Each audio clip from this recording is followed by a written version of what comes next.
Now at 10 and streaming on crossroadstoday.com, mass shooting survivor story sparks calls for new security technology. Members of the Diocese of Victoria remember a beloved religious leader. And Texas DPS is stepping up highway patrol statewide during a busy travel period. Well, tonight, thunderstorms have already started to fire in North Texas. This is the Panhandle right here. There's Amarillo. They are actually under a tornado watch right about now. We are looking for big thunderstorms to actually roll into the crossroads over the weekend. We'll have all the details coming up in a moment. And the Goliad Tigers look to punch their ticket to their first ever state semifinals versus the London Pirates. Find out if they did later on in sports. You're watching 25 News Now at 10. Good evening and thank you for joining us. I'm Don Brubaker. Shauna Curry has the night off. Bishop David Fellhauer died Tuesday at the age of 86. The former leader of the Victoria Diocese served the church for 25 years before retiring in 2015.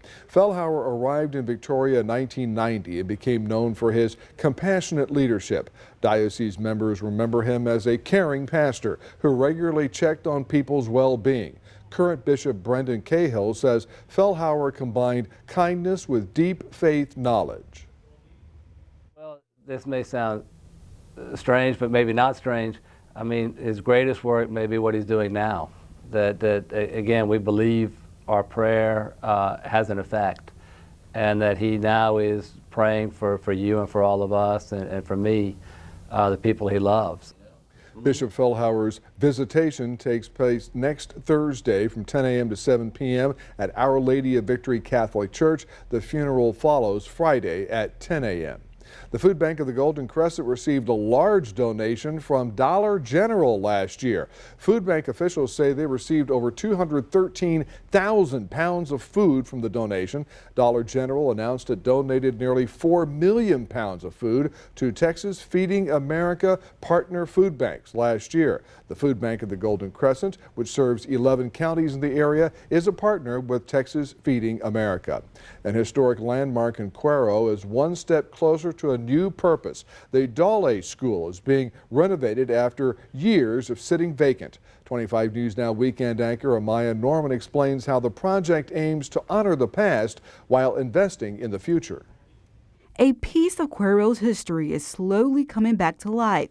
The Dole School originally opened in 1882 as the city's first school for African American students, but closed its doors in 1965 after integration. Now, decades later, the historic building is seeing new progress. This year we just finished putting on a brand new roof. My God, are we excited about that. And now we're moving into the next phase, which is the windows and the doors and security cameras. Holman says restoring the school hasn't come without challenges. Over the years, the building has dealt with vandalism, creating additional setback for those working to preserve it. Squatters coming in, breaking in, and utilizing the facility. And we need to secure it before more damage is done to it. Leaders say the building will serve as a resource center for local youth, a space where kids can explore their creativity through activities like acting, art, cooking, and more. My desire before I take wings and go to heaven is to try to touch as many families, because it's not just the children. With the programs we want to have here, we want to be able to address the whole family unit. Community leaders say the goal is not only to preserve the building's history, but also to create a space that supports the next generation. Amaya Norman, KAVU TV, 25 News Now. Texas DPS is stepping up highway patrols across the state from March 9th through the 17th, the height of spring break and St. Patrick's Day celebrations. Troopers will be watching for speeding, seatbelt violations, and drivers who may be impaired. The effort is part of a nationwide safety campaign aimed at reducing crashes during busy travel times. Last year, during the same enforcement period, troopers issued more than 93,000 citations and warnings across Texas. Officials say the message is simple. Buckle up, slow down, and if you're celebrating, make sure you have a sober ride home. What about driving this weekend? Well, maybe in the rain. Mac Perez will know about that rain forecast. How about it, Mac? Well, I think pretty much anybody headed north out of Victoria is going to be dealing with some stormy weather. We are too tonight already. This is the Panhandle. Here's Amarillo. We have a tornado warning for a tornado on the ground right there along the Oklahoma border. Of course, that's pretty far away from us. For us, we continue pumping up that Gulf air. You have very moist environment. So when that instability arrives here, we're going to see thunder showers beginning on Saturday. Could be interesting for us who have been waiting for rain. We'll be talking more about that, taking a look at your weekend forecast coming up in a moment. Mac, thank you. A man shot Sunday during that mass shooting in Austin is now on a mission. Vincent Martorano has his story of survival and how he now searches for the strangers he said saved his life. It was frightening. It was scary.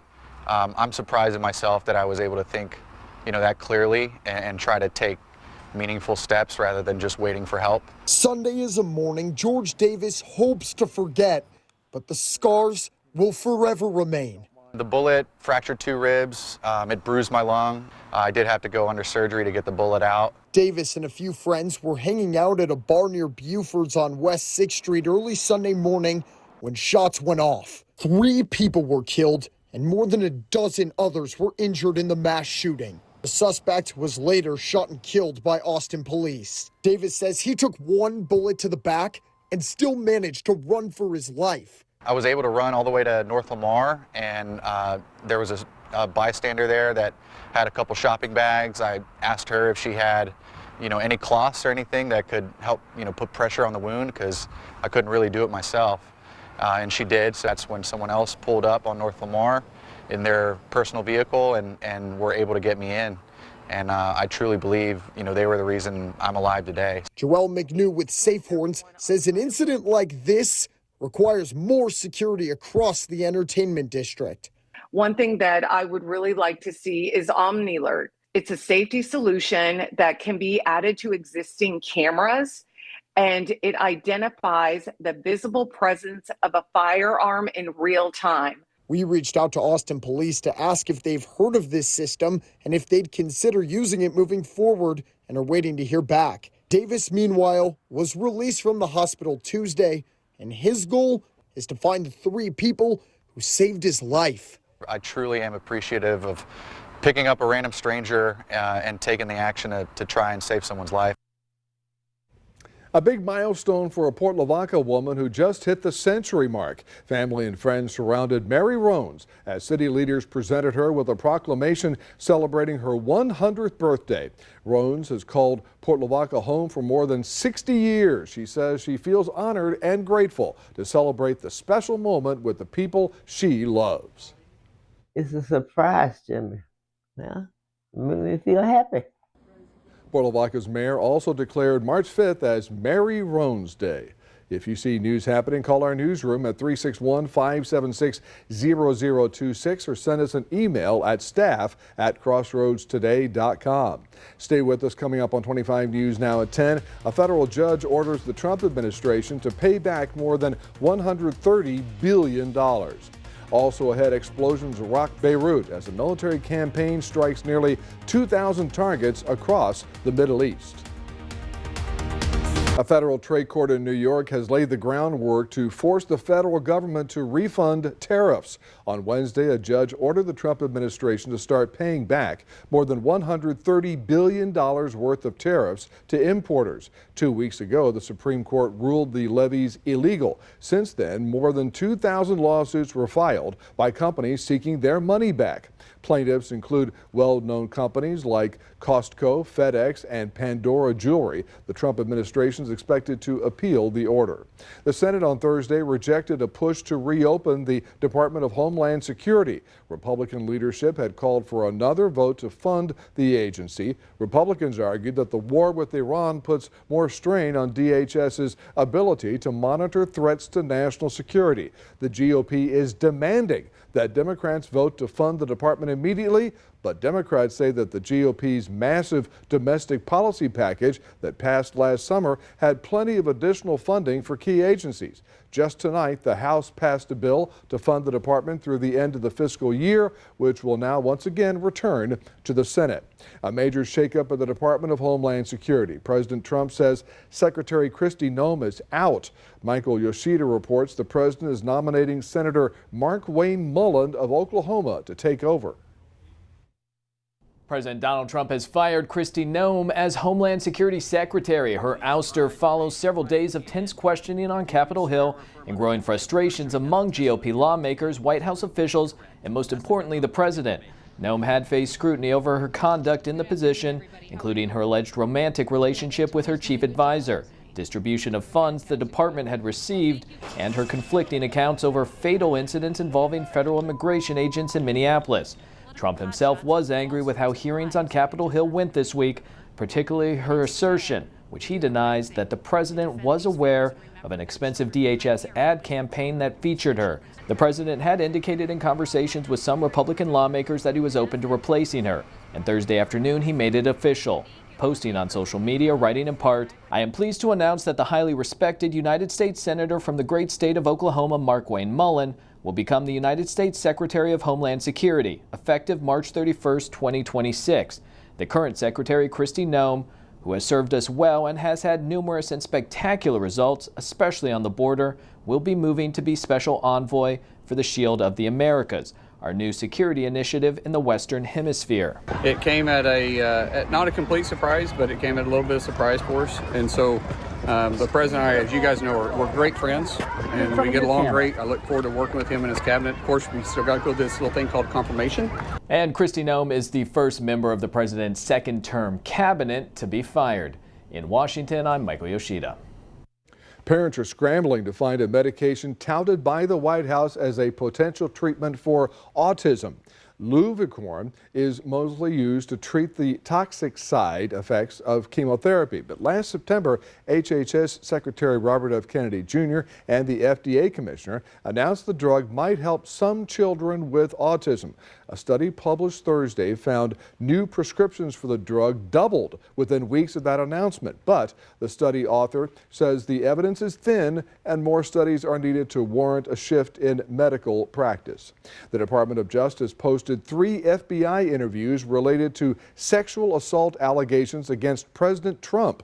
They were previously missing from the Jeffrey Epstein files. The records involve a woman who told agents she was sexually abused by Epstein and Trump, starting when she was 13 years old. Trump repeatedly has denied any wrongdoing in connection with Epstein. It's unclear why the witness allegations against the president were not released. The DOJ said it began a review to see if any documents were, quote, improperly tagged in the review process, unquote. The House joined the Senate in rejecting a war powers resolution to halt the attacks against Iran. Today, the Republican-led House voted one day after the Senate rejected a similar measure along party lines. It would have stopped President Trump's military operations in Iran unless Congress voted to declare war or authorize further military action there.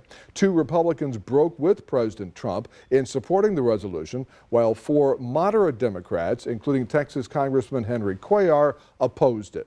The war with Iran is widening. President Trump and Defense Secretary Pete Hegseth touts the military operation, saying it's making advances against Iran.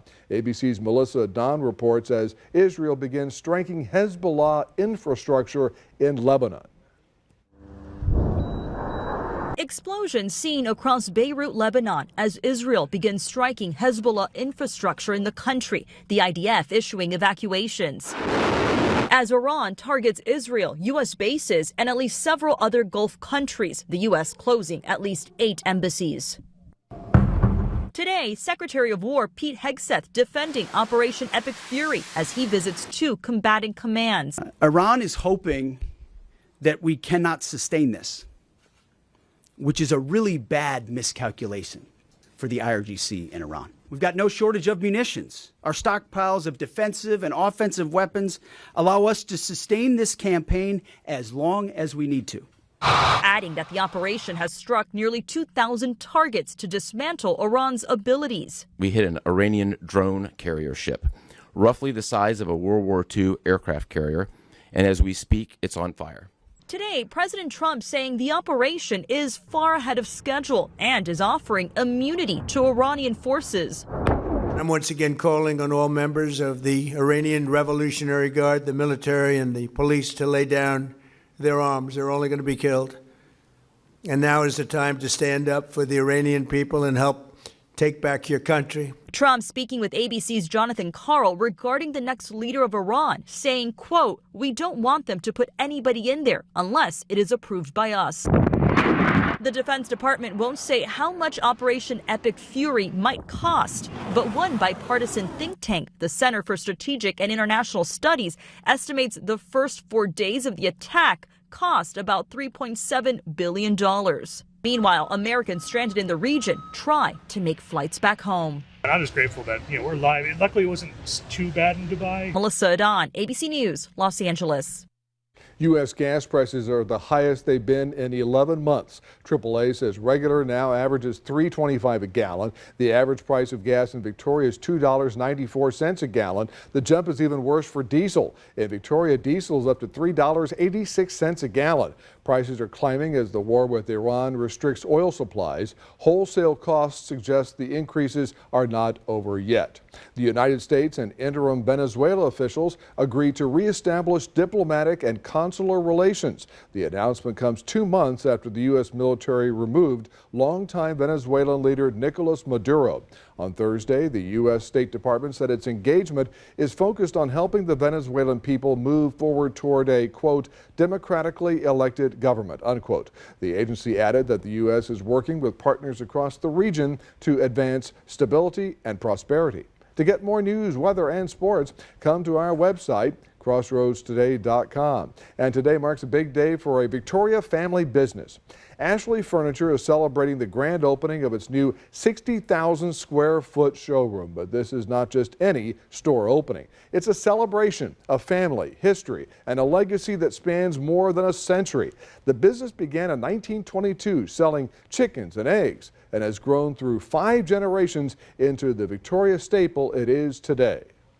Well, we've always had a plan to be at this location, and in fact, in 2016, we moved our warehouse from Cuero to Victoria, and we always knew we wanted the store to be built right in front of it. And 10 years later, so now we're 2026, we've been able to fulfill that dream, and we're so thrilled to have both the Fifth and Home location and the Ashley store right attached to our warehouse. Owner Paige Strife says this new showroom represents the latest chapter in a 104-year family legacy, a legacy she hopes will last a lifetime. Well, good evening, everybody. We're at 73 degrees right about now. The winds are still kind of up, and they were up to 36 miles an hour this afternoon. Managed to get up to 83 as our high today. That's supposed to be 73 this time of year, but over the weekend, our chances for rain is going up. In fact, that might last for about 4 or 5 days. We'll talk about it after this. Well, good evening, everybody. I know your weekend is upon you and you're thinking you've got all kinds of plans, but all of a sudden we got a chance for some real rain around here, some we haven't seen in what, 2 months? Yes, we'll be talking about it. Now, we've got a complicated weather map. Now, here you are down here. You see the strong southerly winds. They continue blowing and pumping up moisture. Well, the moisture was there, but it was a flat atmosphere. There was no instability to lift it up into the cooler atmosphere until today when the dry line starts moving in. This is already triggering some big weather up there, and this is our big storm that's going to be drifting over Texas over the next 4 or 5 days, giving us a continuing chance of almost daily afternoon thunder showers, something really haven't seen in 2 months. This is a very springtime weather map. Now, right now, we have a tornado warning right there, right on the Texas Panhandle and the Oklahoma border. You can see Amarillo over here. You can see, I guess this would be I-80, I believe. That's already getting rough. The difference between there and here is that we have no lifting of the atmosphere. So we're sort of stable right now, and that's good. The rain showers out in West Texas, they're fairly quiet. They're not as intense as that. But tonight, we'll probably be dealing with a little fog in the early morning hours, especially if you're down along the immediate coastline. You've been dealing with it for quite some time, so you know what to do. Tomorrow, it's going to be interesting. It's Friday, and the severe weather outlook for Friday has severe weather for Oklahoma, a little bit for North Texas, but generalized thunderstorms pretty much all over the state as that weather system moves through, and that gets real close to our area down to the I-10 corridor. So Friday afternoon and evening, look for thunder showers there. Saturday gets real interesting. As you can see, that whole thing moves down into our area. So this is in the yellow, a slight chance of heavy thunderstorms in this region. So we may see thunderstorms, especially on Saturday night, that's going to have a little thunder and lightning.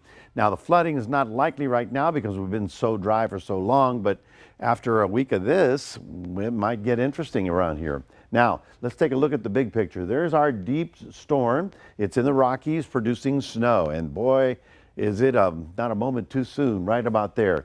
We've got the chance of getting the stormy weather moving out of North Texas and staying in North Texas. On Saturday night into Sunday morning is our first shot at getting enough instability to trigger off the thunderstorms. And then we watch this system. That's actually our low that is going to take a couple of days, but it should start moving toward us on Tuesday, when we'll see some big thunderstorms right there, and on Wednesday, where we'll see some big thunderstorms there as well. So we may have two different surges of heavy weather coming through, and then we're already in a, shall we say, an unstable environment, which will keep the rain going around here. So for those of you waiting for rain, your prayers have been answered, okay? Get a load of your 7-day forecast. A few sprinkles or light showers Friday. That's not the big one. Saturday night into Sunday morning is the first surge. A little bit quieter on Monday. Second surge is Tuesday night into Wednesday. And we have alert days for strong thunderstorms on those days. That's your 7-day forecast. Reminding everybody we do have a QR code. We'd love for you to scan that, put Crossroads Today on your phone. And it's Thursday, so who will be the athlete of the week? Here's the man that knows. Yeah, Mac, we're curious to know who's going to be athlete of the week. Wait, do I know? Maybe I don't know. Yes, of course I know who's going to be athlete of the week. I'll tell you who that's going to be after the break.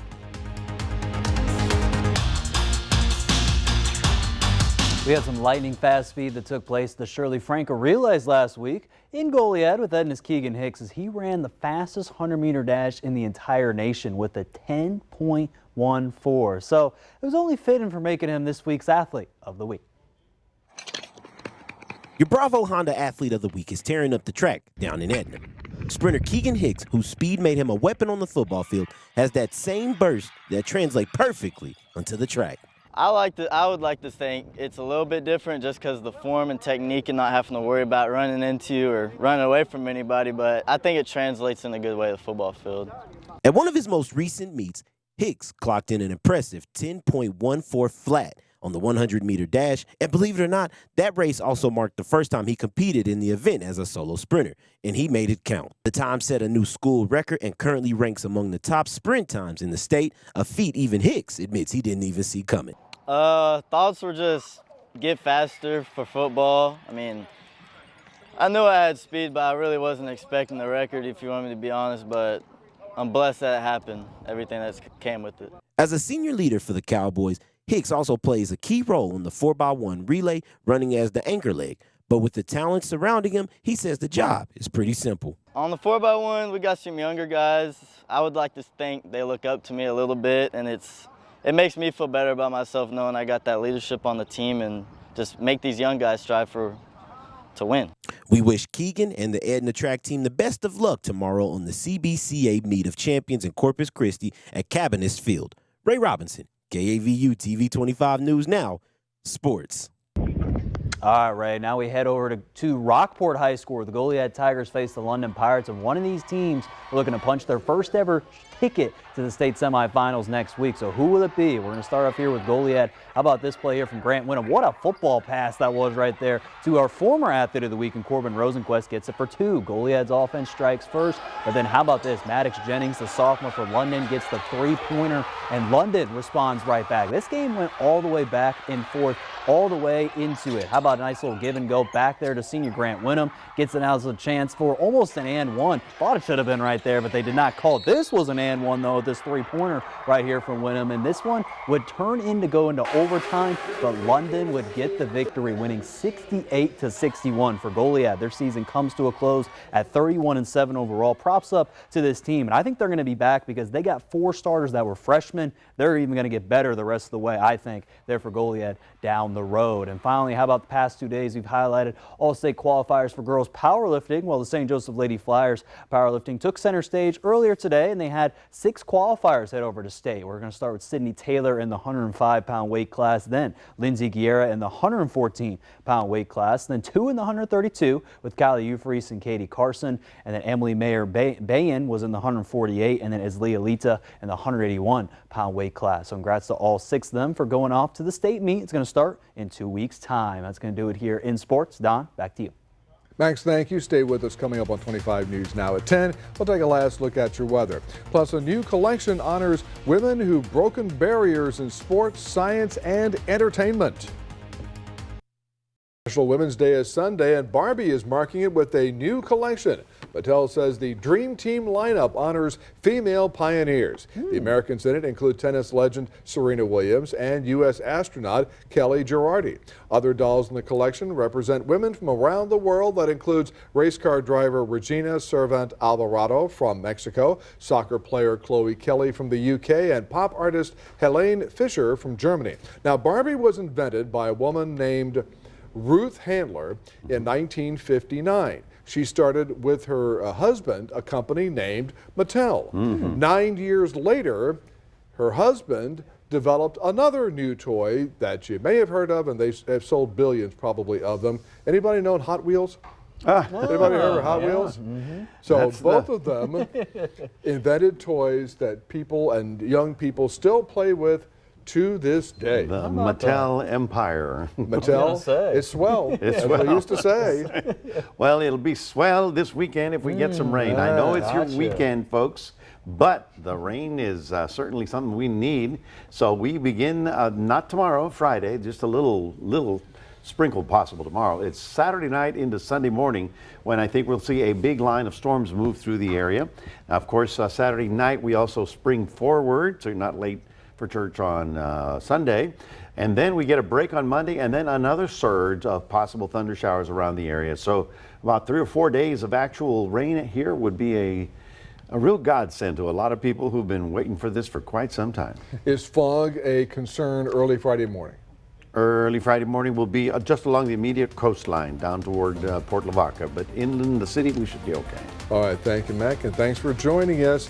Jimmy Kimmel Live starts now.